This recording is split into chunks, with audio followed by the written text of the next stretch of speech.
오늘 하루도 평안한 하루가 되시기 바라겠습니다. 오늘 말씀은 히브리서 11장 6절 말씀을 읽겠습니다.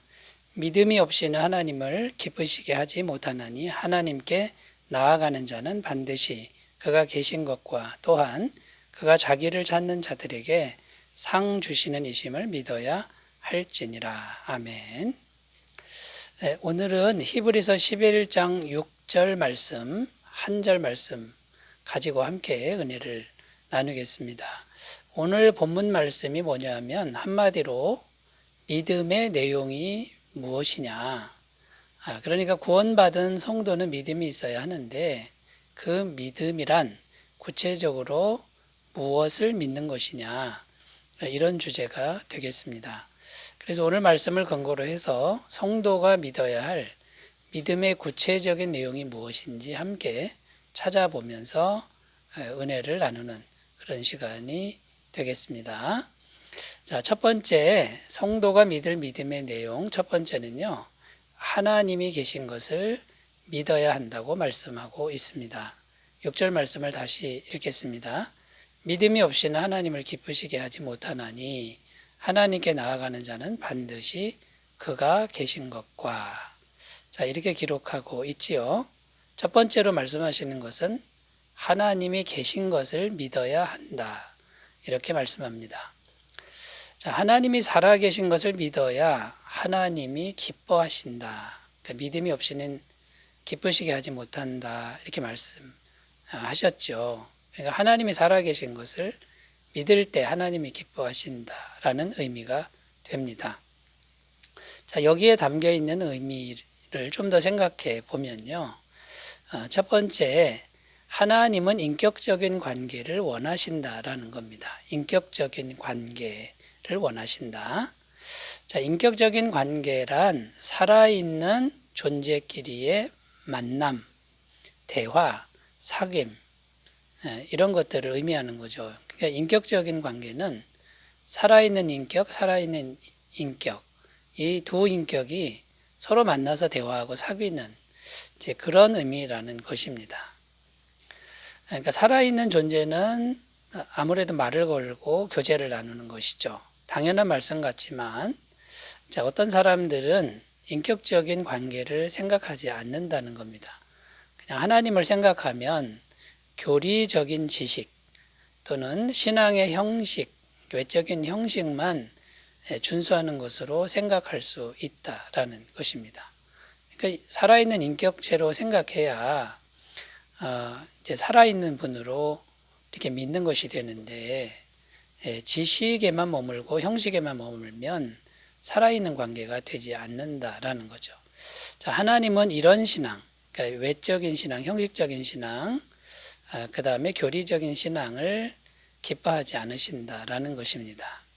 자, 이런 신앙은 필연코 심각한 문제가 발생한다라는 것이죠. 자, 우리가 잘 아는 북한의 김일성에 관련된 이야기를 살펴보면요. 이 김일성의 할아버지는 믿음 좋은 교회 장로님이셨다라는 겁니다. 이름이 강돈욱이라는 장로님으로 나오는데 그에게 강반석이라는 딸이 있었다고 합니다. 그 강반석이 이제 김일성의 어머니가 되는 것이죠. 이 강반석이라는 딸에게 이름을 반석이라고 지은 것도 신앙에 흔들리지 말라 이런 의미에서 지어줬고요.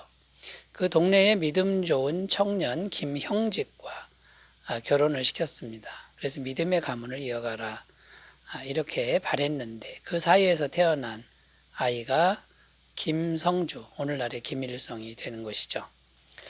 자, 그런데 여러분, 이 김일성이 신앙의 가문에서 컸는데 이제 어쩌다가 이렇게 북한에 말하자면 정말 폭력적인 그런 교주 같은 존재가 되었느냐라는 것이죠.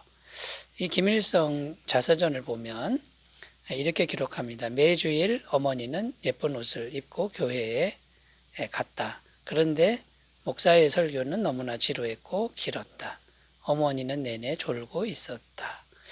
이런 내용이 있습니다. 그러니까 여러분, 교회를 다녀도 형식적인 신앙, 그다음에 교리적인 그런 지식에만 머무르면 전혀 살아있는 하나님을 만나는 그런 신앙이 될 수 없고 외식적이고 이중인격적인 그런 사람을 만들어낼 수 있다는 것을 보여주고 있습니다. 여러분, 그러므로 심각한 문제가 발생하는 거죠. 살아있는 존재로서 하나님을 만나고 사귀지 않으면, 그런 신앙이 되지 않으면 필연코 심각한 문제가 생긴다라는 것입니다. 그래서 하나님은 살아계신 하나님, 그분을 믿는 것을 기뻐하신다, 이렇게 말씀하는 거죠. 또 여기에 담겨 있는 두 번째 의미는 하나님을 잊어버리면 안 된다, 이런 의미가 담겨 있습니다. 하나님이 살아계시다라는 것은 하나님을 항상 생각하게 되는 거죠. 그런데 하나님을 이제 잊어버린다, 이것은 하나님이 살아있는 걸 잊어버리는 것입니다. 하나님을 잊어버린 자체가 성경은 저주의 상태고 죄의 상태라고 말씀하고 있는 겁니다. 이사야 59장 1절 2절 여호와의 손이 짧아 구원하지 못하심도 아니요 귀가 둔하여 듣지 못하심도 아니라 오직 너희 죄악이 너희와 너희 하나님 사이를 갈라놓았고 너희 죄가 그의 얼굴을 가리어서 너희에게서 듣지 않으시게 함이니라. 그러니까 죄가 있으면 하나님과 단절이 되어 저주의 상태가 되는 것이죠. 시편 9편 17편 악인들이 수월로 돌아가며 하나님을 잊어버린 모든 이방 나라들이 그리하리로다. 하나님을 잊어버리면 수월로 돌아간다, 이렇게 말씀하고 있는 것입니다. 자, 그러면 여러분, 하나님이 계신 것을 믿어야 하나님이 기뻐하신다라고 하는 이 주제는 정말 중요한 주제라는 것을 기억하고 날마다 살아계신 하나님을 생각하면서 기쁨의 교제를 나누시기 바라겠습니다. 자, 두 번째로 가보겠습니다. 성도가 믿을 믿음의 내용이 무엇인가? 두 번째는 하나님을 찾으면 상 주시는 것을 믿어야 한다. 하나님을 찾으면 상 주시는 걸 믿어야 한다고 말씀합니다. 6절 말씀을 또 한번 읽겠습니다. 믿음이 없이는 하나님을 기쁘시게 하지 못하나니 하나님께 나아가는 자는 반드시 그가 계신 것과 또한 그가 자기를 찾는 자들에게 상 주시는 이심을 믿어야 할지니라. 자, 상 주시님을 믿어야 한다. 다른 말로 하면 하나님을 찾으면 상 주신다 그랬으니까 상이 포커스가 아니고요, 하나님을 찾으라는 거죠. 하나님을 찾으면 상 주신다. 이것은 하나님을 찾으라는 거죠. 자, 어른이 아이에게 아버지를 찾기만 해라, 그러면 이 상을 줄게. 자, 그러면 상을 준다는 겁니까? 그게 아니라 찾으라는 것이죠. 이번에 성적 잘 나오면 자전거 사줄게. 그러면 여러분, 자전거가 주 포인트입니까? 아니면 성적 잘 나오는 게 주된 목표입니까? 그러니까 성적 잘 나오게 하는 것이죠. 자, 그러면 여러분, 하나님을 찾는 것을 기뻐하신다, 이제 이건데요. 하나님을 찾는 게 왜 중요한 것일까요? 하나님을 찾는 그 상태가 바로 생명의 상태라는 것입니다. 누가복음 15장에 보면 탕자의 비유가 나오는데, 탕자가 된 것은 이유가 다 하나입니다. 아버지를 더 이상 찾지 않는 그런 결과물이 되는 거죠. 그런데 탕자가 구원을 받습니다. 어떻게 구원받습니까? 아버지를 찾으니까 모든 것이 다 회복되었다라는 것입니다. 자, 영적으로 죄의 상태를 어떻게 정의합니까? 하나님을 떠난 상태, 결국 더 이상 하나님을 찾지 않는 상태가 이제 죄라고 정의하고 있는 것입니다. 자, 그러므로 여러분, 우리가 이제 마음으로 하나님을 찾는 이런 일을 할 때 하나님이 기뻐하신다라는 거고요. 하나님을 찾으면 너무나 기뻐하셔서 상을 주신다라고 하는 이 믿음의 내용을 가지고 우리가 하나님께 나아가야 될 줄로 믿습니다. 자, 하나님을 찾을 때 우리는 어떤 자세로 하나님을 찾아야 할까요? 전심으로 찾으라, 또 간절히 찾으라, 쉬지 말고 찾으라고 성경은 말씀하고 있습니다. 예레미야 29장 12절 13절 너희가 내게 부르짖으며 내게 와서 기도하면 내가 너희들의 기도를 들을 것이요 너희가 온 마음으로 나를 구하면 나를 찾을 것이요 나를 만나리라. 이렇게 말씀하고 있고요. 잠언 8장 17절 나를 사랑하는 자들이 나의 사랑을 입으며 나를 간절히 찾는 자가 나를 만날 것이니라. 이렇게 약속하고 있습니다. 자, 여러분 하나님을 찾으면 반드시 상 주시는 것을 믿는 믿음으로 살아가셨으면 좋겠습니다. 자, 세 번째로 가보겠습니다. 성도가 믿을 믿음의 내용 세 번째는요. 자, 상 주신다고 했는데 그 상은 하나님 자신인 것을 믿어야 한다라는 겁니다.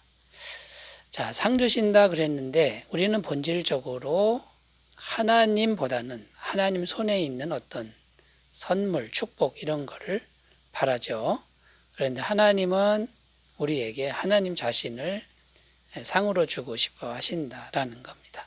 창세기 15장 1절 이후에 여호와의 말씀이 환상 중에 아브라함에게 임하여 이르시되 아브라함아 두려워하지 말라 나는 내 방패요 너의 지극히 큰 상급이니라.